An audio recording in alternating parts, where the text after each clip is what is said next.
Guys, welcome to today's mini vlog. So ഇന്ന് നമ്മൾ ഈ മുടിയിൽ ഒരു താജ്മഹൽ പണിയാൻ പോവുകയാണ്. ചേഞ്ച് വേണം, അത്രയും ചേഞ്ച് ഇപ്പം ശരിയാക്കി തരാം. അതിനു മുമ്പ് fit check, all done right. അപ്പോൾ നമ്മൾ കുപ്പിയും വെള്ളവും ബാഗും കണ്ണടയും ഫോണും ഒക്കെ ആയിട്ട് എങ്ങോട്ടാണ് പോകുന്നത്? നമ്മൾ എത്തിയിരിക്കുന്നത് സാസുവിന്റെ സലൂണിലേക്കാണ്. Meet my pookie boys, Sajith and Sujith. ഇതിലാരാണ് സജിത്ത് ആൻഡ് ഇതിലാരാണ് സുജിത്ത് എന്ന് കറക്റ്റായിട്ട് പറയുന്നവർക്ക് സമ്മാനമൊന്നുമില്ല, സ്നേഹം മാത്രം. ഓക്കെ, അപ്പൊ നമ്മുടെ മുടിയിൽ എൻ്റെ മുടിയിൽ എന്ത് പരിപാടി ഉണ്ടെങ്കിലും അതിനുവേണ്ടി ഞാൻ കൊച്ചിയിൽ ഓടിയെത്തുന്നത് സാസുവിൻ്റെ അടുത്തേക്കാണ്. അപ്പം ഞാൻ ഇന്ന് ആക്ച്വലി ചെയ്യാൻ ഉദ്ദേശിക്കുന്നത്, എൻ്റെ റൂട്ടൊക്കെ ഒന്ന് ഗ്രോ ആയിട്ടുണ്ട്. അപ്പം അതൊക്കെ ഒന്ന് സെറ്റ് ചെയ്യണമായിരുന്നു. അപ്പോൾ ആ ക്രൗൺ ഏരിയയിൽ മാത്രം ചെറുതായിട്ടൊന്ന് ഇതിനെ ഇപ്പോൾ സ്മൂത്തനിങ് എന്ന് വിളിക്കണോ, കെരാറ്റിൻ എന്ന് വിളിക്കണോ, സ്ട്രൈറ്റ്നിങ് എന്ന് വിളിക്കണോ, എന്താണെന്ന് അറിയില്ല. ഈ സംഭവം ഒരു പ്രാവശ്യം ചെയ്തു കഴിഞ്ഞാൽ പിന്നെ ചെയ്തോണ്ടിരിക്കണം സുഹൃത്തുക്കളെ.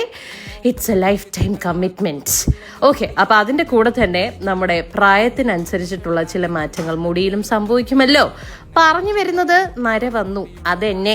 അപ്പം ആ നരയൊക്കെ ഒന്ന് മറക്കണമായിരുന്നു. അതിനുവേണ്ടി ഞാൻ ഇച്ചിരി കളറും ഒക്കെ അടിച്ചു. പണ്ട് ഇതുപോലെ അച്ഛൻ കളറൊക്കെ അടിച്ചിരിക്കുമ്പോൾ നെറ്റിയിലൊക്കെ ഇങ്ങനെ കറുത്ത കളറായിട്ടൊക്കെ ഇരിക്കുമ്പോൾ കളിയാക്കുന്നത് എനിക്ക് ഓർമ്മയുണ്ടായിരുന്നു കേട്ടോ. ഇന്നിപ്പോൾ നമ്മളും അതേ അവസ്ഥയിൽ എത്തിയിരിക്കുകയാണ് guys. Oh my god, every dog has a day.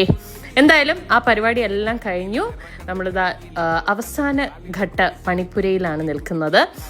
എൻ്റെ തലയിൽ നിന്ന് ഈ പുകയൊക്കെ വരുന്നുണ്ട്, നിങ്ങൾ പേടിക്കരുത്. എല്ലാം കഴിയുമ്പോൾ നമ്മളിങ്ങനെ ഇത് ലുക്കാവും.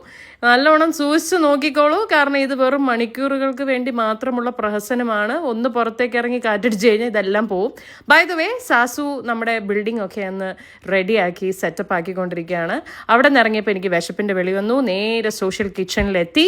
ആദ്യമായിട്ടാണ് ഞാൻ ഇവിടെ എത്തുന്നത്. ഞാൻ ഒന്നും നോക്കിയില്ല, ഒരു റവ മസാല ദോശ ഓർഡർ ചെയ്തു. നല്ലതായിരുന്നു കേട്ടോ, നല്ല പരിപാടിയാണ് അവിടെ. പെട്ടെന്ന് ഫുഡും കിട്ടി, വെരി അഫോർഡബിൾ. ബൈ.